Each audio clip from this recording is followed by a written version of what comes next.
ماہرین نے ہماری یہ تصویر بڑی قلم کاریوں کے ساتھ بنائی ہے اور اس کے نیچے موٹے حروف میں لکھ دیا ہے کہ بوئے خون آتی ہے اس قوم کے افسانوں سے۔ لطف یہ ہے کہ اس تصویر کے بنانے والے ہمارے وہ مہربان ہیں جو خود کئی صدیوں سے انتہا درجے کی غیر مقدس جنگ ان ہولی وار میں مشغول ہیں۔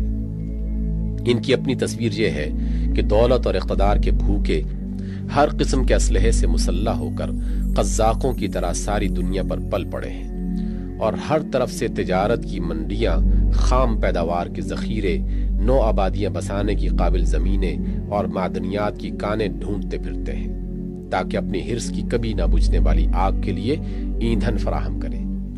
ان کی جنگ خدا کی راہ میں نہیں بلکہ پیٹ کی راہ میں ہے، ہوس اور نفس امارہ کی راہ میں ہے۔ ان کے نزدیک کسی قوم پر حملہ کرنے کے لیے بس یہ کافی وجہ جواز ہے کہ اس کی زمین میں کانیں ہیں، یا اجناس کافی پیدا ہوتی ہے، یا وہاں تیل نکل آیا ہے، یا ان کے کارخانوں کا مال وہاں اچھی طرح کھپایا جا سکتا ہے، یا اپنی زائد آبادی کو وہاں آسانی کے ساتھ بسایا جا سکتا ہے، کچھ اور نہیں۔ تو اس قوم کا یہ گناہ بھی کوئی معمولی گناہ نہیں ہے کہ وہ کسی ایسے ملک کے راستے میں رہتی ہے جس پر یہ پہلے قبضہ کر چکے ہیں یا اب قبضہ کرنا چاہتے ہیں۔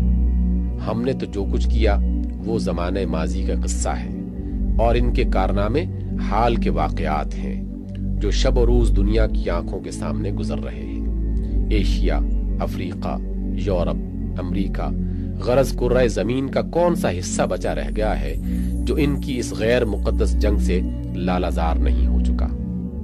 مگر ان کی مہارت قابل داد ہے۔ انہوں نے ہماری تصویر اتنی بھیانک اور اتنی بری بنائی کہ خود ان کی تصویر اس کے پیچھے چھپ گئی، اور ہماری سادہ لوحی بھی قابل داد ہے۔ جب ہم نے غیروں کی بنائی ہوئی اپنی یہ تصویر دیکھی تو ایسے دہشت زدہ ہوئے کہ ہمیں اس تصویر کے پیچھے جھانک کر خود مصوروں کی صورت دیکھنے کا ہوش ہی نہ آیا، اور لگے معذرت کرنے کہ حضور بھلا ہم جنگ و قتال کیا جانے، ہم تو بھکشوں اور پادریوں کی طرح پرامن مبلغ لوگ ہیں۔ چند مذہبی عقائد کی تردید کرنا اور ان کی جگہ کچھ دوسرے عقائد لوگوں سے تسلیم کرا لینا، بس یہ ہمارا کام ہے، ہمیں تلوار سے کیا واسطہ۔ البتہ اتنا قصور کبھی کبھار ہم سے ضرور ہوا ہے کہ جب کوئی ہمیں مارنے آیا تو ہم نے بھی جواب میں ہاتھ اٹھایا، سو اب تو ہم اس سے بھی توبہ کر چکے ہیں۔